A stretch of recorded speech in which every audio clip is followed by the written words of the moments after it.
Selamat siang bagi kita semuanya. Dewan juri yang saya hormati, izinkan saya selaku pembicara pertama dalam tim oposisi menyampaikan argumen-argumen saya. Dalam mosi, Dewan ini menyesali glorifikasi terhadap konsep best friend forever. Dengan tegas saya mengatakan bahwa saya sangat-sangat menentang mosi ini. Mengapa? Saya akan menuangkannya dalam suatu argumen-argumen saya. Yang pertama, konsep definisi.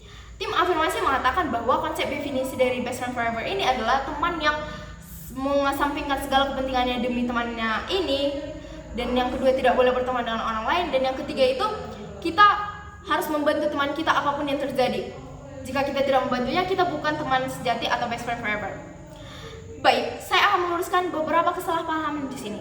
Best friend forever adalah teman sejati yang selalu ada dimanapun atau saat apapun yang terjadi dalam hidup kita.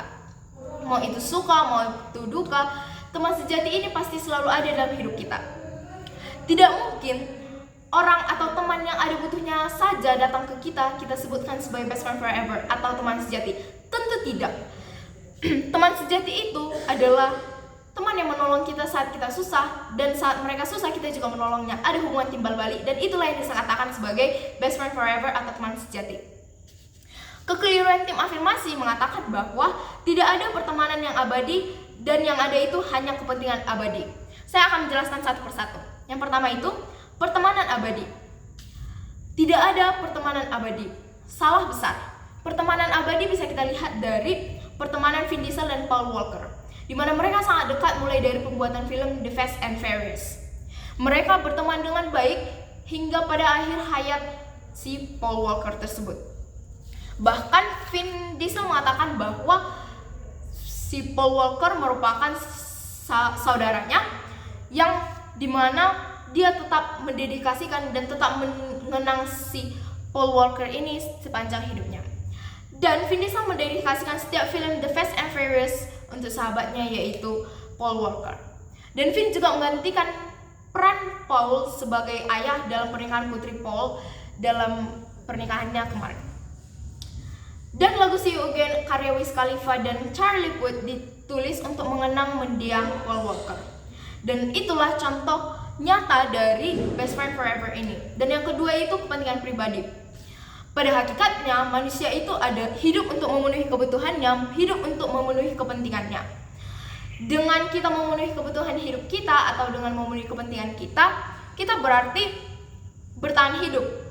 Jadi kepentingan hidup kita ini tidak akan ada habis-habisnya selama kita masih menghirup napas kehidupan dalam bumi ini.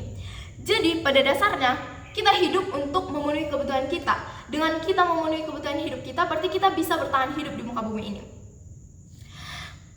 Tapi pemenuhan kebutuhan ini bukan berarti kita harus merugikan orang lain atau jadi benalu bagi orang lain. Jika kita menjadi benalu bagi orang lain atau kita hanya bergantung pada orang lain, kita bukan teman sejati atau best friend forever, tapi kita hanya sebagai benalu. Tentu kita tidak boleh memenuhi kebutuhan kita dengan hal-hal yang seperti itu. Lalu saya akan menjelaskan kesalahan yang kedua dari tim afirmasi yang mengatakan bahwa best friend forever itu harus merelakan segalanya demi temannya. Tidak boleh. Karena kita tahu, kita sebagai manusia pasti punya skala prioritas. Kita harus rasional dan kita harus tahu mana yang tingkat urgensinya lebih tinggi. Dan kita hanya boleh membantu teman kita semampu kita, semaksimal sebagaimana kita bisa membantunya, segitulah yang bisa kita bantu dia. Dan yang kedua, kesalahan yang ketiga itu, teman yang abadi itu adalah teman yang selalu membantu. Apapun kejadiannya, apapun yang terjadi, teman sejati itu harus membantu. Salah besar. Jika kita tidak dapat membantu menyelesaikan masalah dari teman kita itu, kita tidak boleh memaksakannya. Tapi kita bisa membantunya dengan cara lain, yaitu dengan mendengarkan ceritanya. Setidaknya dengan kita menjadi teman yang baik, sebagai pendengar yang baik, kita sudah membantunya dan itu sangat-sangat meringankan bebannya. Dan selanjutnya, tim afirmasi mengatakan bahwa best friend forever itu adalah teman yang tidak membisahkan atau tidak memperbolehkan kita berteman dengan orang lain. Salah besar. Best friend forever bukan berarti kita harus selamanya bersama teman kita itu, kita tidak boleh bersama orang lain, kita tidak boleh memiliki hubungan dengan orang lain, atau kita tidak boleh ada komunikasi dengan orang lain. Tidak. Jadi, best friend forever itu justru membantu kita untuk ke arah yang lebih positif. membantu kita untuk berkomunikasi dengan orang lain, membangun hubungan dengan orang lain, tapi kita bukan berarti melupakan best friend forever kita tersebut. Tapi kita harus selalu mengingatnya, tapi bukan berarti kita harus mendewakannya atau tidak boleh berteman dengan orang lain.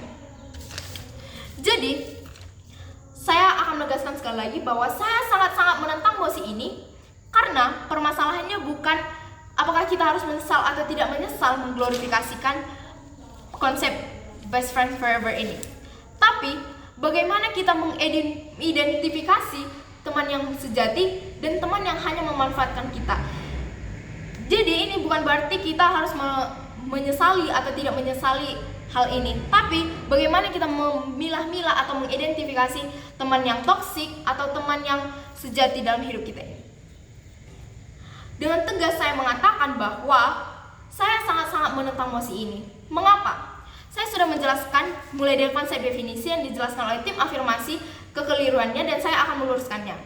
Bahwa teman sejati itu bukan teman yang kita harus meninggalkan segala hal demi teman kita, bukan teman yang harus kita bantu apapun kondisinya, bahkan saat kita terdesak pun kita harus membantu teman kita itu. Tentu tidak.